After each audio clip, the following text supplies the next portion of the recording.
Over the duration of the DC Cinematic Extended Universe's existence, it's had some relative ups. Hey, what's up? I'm a superhero. Yeah, his name is Captain Sparkle Fingers. No, it's not. No, it's not. And some very serious downs.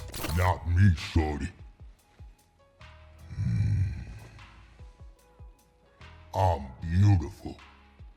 Yeah, you are. But it's really hard not to acknowledge that the bad far outweighs the good. Now, behind the scenes, it's practically always been a quagmire. Sure, they've had some good films, or relatively good films, like Wonder Woman or Suicide Squad or Shazam. But when juxtaposed against the consistency and ubiquity of the quality coming from Marvel, it really isn't much of a comparison. And DC has continued to attempt to establish this precedent of bigger and bigger projects, stories so big they would be too extravagant to ignore. Only problem being, this isn't a good way to produce interlocking or interconnected feature films. It's how you instill event fatigue into your audience, which is the last thing you want when you're attempting to build any kind of cinematic universe. As most people watching this video are probably aware, the DCEU began in 2012 with Zack Snyder's Man of Steel as a response to the mammoth success that was the quickly burgeoning Marvel Cinematic Universe. For the majority of its existence, the DCEU has relied on brand recognition over, well, quality, which is something that the always go bigger mindset is perfectly in line with. And this is the DCEU's fundamental flaw. And part of this is, well, kind of avoiding character exploration altogether.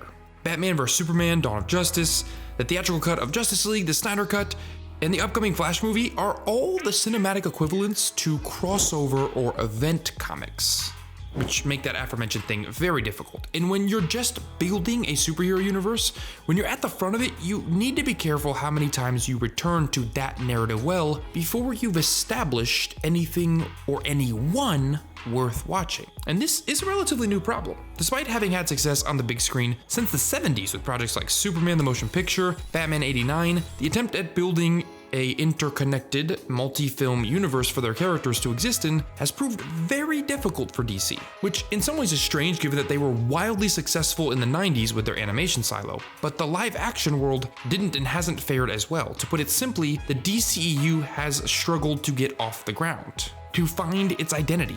And the plans for this date back to unfilmed projects from the 90s. Once again, the 2000s attempt at a Batman vs Superman, multiple Justice League tries, and even the Ryan Reynolds Green Lantern film were all intended as launching points, but never succeeded in bringing this goal to life. Which brings us to today. See, in the comics, DC has a long track record, as does most superhero publishers, of publishing exciting and medium-defining stories that generations of fans love, and then eventually screwing it up, and then wiping the slate clean and starting again, and repeating this cycle repeatedly. If that sounds tedious, well, to some it is, and it can be. But with comics, you can do and try so much that, well, people often forgive. These editorial reboots are typically called event comics. Sometimes they're even crossovers, and at DC, they're typically branded with the term Crisis.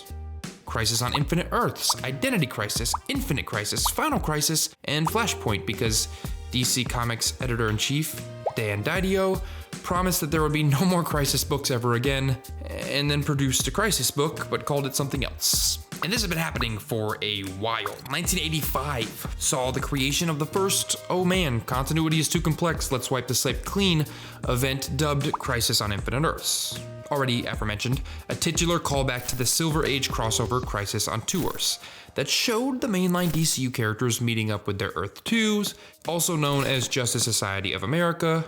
And for those that haven't read it, Infinite Earths, created by superstar team Marv Wolfman and George Perez, tells the story of the Anti-Monitor, a rogue celestial watcher who is hellbent on destroying all life throughout the universe. But it does get a little out of control. Special cameos are made by everyone you could think of. People like Psycho Pirate and Alexander Luthor's luscious red mullet Jerry Curl. But it also did things that were important. Crisis killed Barry Allen in such a way that he actually stayed dead for close to 30 years.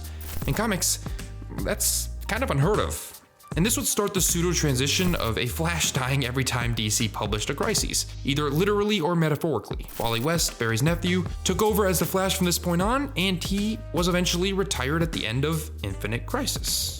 The ramifications of this initial crisis were pretty monumental for the DCU. They took continuity and restarted it, saying that from this point forward, all of DC's stories happened on a single Earth. They renumbered many of the books, brought on fresh creative teams, and rejuvenated the line with iconic runs that are still highly respected to this day. John Byrne's Man of Steel, Perez's Wonder Woman, Year One, just to name a few. Moving forward, both Marvel and DC would return to this tried and true formula of producing universe-spanning climactic events every decade or so, and then every 5 years, and then every 2 years, and then by the time the 2000s rolled around, the idea of crossovers and events being a publishing initiative that was necessary to boost sales was near gospel. They were so omnipresent that they were practically the only thing keeping these publishers alive after the spectacular implosion of the late 1990s. And that's kind of the same place, to work this all the way back around, that the DCEU is in these days. They're so desperate to prove to everyone that they can compete with Marvel that they're basically staging each film as if it's its own event. Perhaps the biggest misstep in the DCEU's short history was how WB handled Justice League. Theoretically, the pinnacle of the DCU, the beloved super team's theatrical debut, which was supposed to jumpstart multiple feature film franchises, was almost in every way bungled. Director Zack Snyder was let go of the project after a personal family tragedy, or maybe a better way to put it would be that he stepped down to some extent, and Whedon was brought in to reshoot large swaths of the film. It was not well received, and after nearly 4 years of fans, crew, and cast clamoring for a redux of the film to be released, with Zack Snyder's original vision intact, WB finally acquiesced, and in March of 2021, Zack Snyder's Justice League, colloquially referred to as the Snyder Cut, was released on HBO Max to a nearly 4.5-hour running time. Now, whether that version of the film is any better is an entirely different conversation, but Warner assured everyone that this project was a one-off and that they would not be producing any more films in the precise continuity established by this one, which leads us to the deeply strange happenings at hand. The conclusion of sorts. After the release of Justice League, the plan was to spin each of the characters out into their own feature film franchises, almost a reverse MCU, if you will, which is a bad idea both theoretically and foundationally, but again, topic for a different time, because this didn't really happen anyways. The Flash and Cyborg got it the worst. There are currently no plans of a Cyborg feature film franchise, and The Flash, currently in production, has been through no less than 4 versions before making its big screen debut. Which brings us to screenwriter Christina Hodson, best known for Bumblebee and Birds of Prey, and Andy Muschietti's The Flash, which will finally be released next year. Only issue being is that, well, it is ostensibly an event movie. Again, here we are. The Flash will be a loose adaptation of the crisis-level crossover event, Flashpoint, which was responsible for jump-starting the publisher's New 52 publishing initiative. It saw Barry Allen jumping between dimensions, visiting alternate multiverse versions of the DCU, which is very similar to what The Flash ultimately devolved into. As unthinkable as it is, The Flash's first feature film ever produced will be a multiverse buddy comedy film starring Ezra Miller's Flash and Michael Keaton's Batman from Batman 1989. They will be traveling from multiverse dimension to multiverse dimension, attempting to do something. So this should be a standalone Flash film, right? The idea behind these origin films, or at least individualized films, is to see this character come up against a problem and solve it on their own, to establish themselves as a hero. We want the movie to make us fall in love with the Flash for reasons other than, isn't it cool that he's standing next to other characters you like? Well, so far in the DCEU's life, the Flash's only real characteristic is that he's kind of a weird loner alongside other characters you like.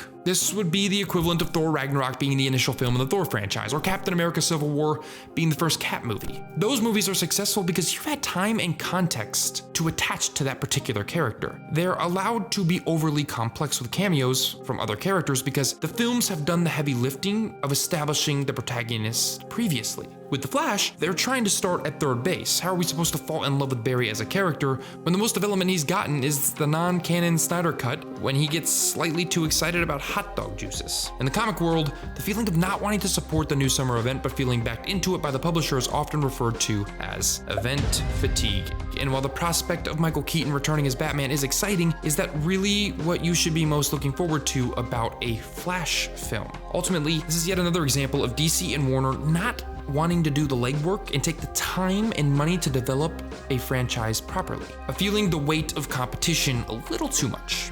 The event fatigue syndrome is directly tied to the fact that DC doesn't want to invest in their characters, only their highly recognizable IP instead, which is exhausting and antithetical to the way their competition has done it. Remember, previous to the Iron Man film, it was unfathomable that that character could even get a solo film. He was not viewed as one of Marvel's most popular characters. That movie changed things. They invested in a character that was risky. That wasn't their most recognizable IP. DC just wants to see Superman and Batman everywhere. And even those characters, they've tried to reboot multiple times. Superman in particular is dark and conflicted, and yet across the street, Chris Evans' Captain America is a shining example of how to do that man out of time trope perfectly, which is essentially what Superman is. And this isn't a Marvel versus DC video. Instead, it's a video about DC's need to be first, and how that need is forcing them into these events, this exhausting cycle of cataclysm, which appears to be exactly what the Flash film is about. Crises, not character, not development, not universe building, crises. Will the release of the Flash set up a new multiverse? Yeah, probably. Will it try to redefine what is and isn't canon? Probably as well. If it's successful, will it signal to WB executives that the only real solution going forward is more event-style tactics? Unfortunately, the answer there is yes. The point here is very, very simple. The bigger is always better approach does not work when trying to create quality film. Does that mean blockbusters can't be great movies? Absolutely not. That's not what I'm saying at all.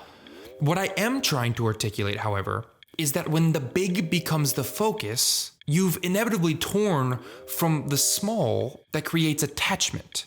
That is what matters. You go big or go home as a last resort, not as a first. You want to give your audience every reason to care before you attempt to manipulate their emotions. And that's with all film. Big, small, doesn't matter. It's a lesson that DC should take to heart. Well guys, that's it for today's episode. As always, if you enjoyed this video, press the like button down below. If you haven't yet done so, also hit subscribe. That way you won't miss anything that comes to this channel.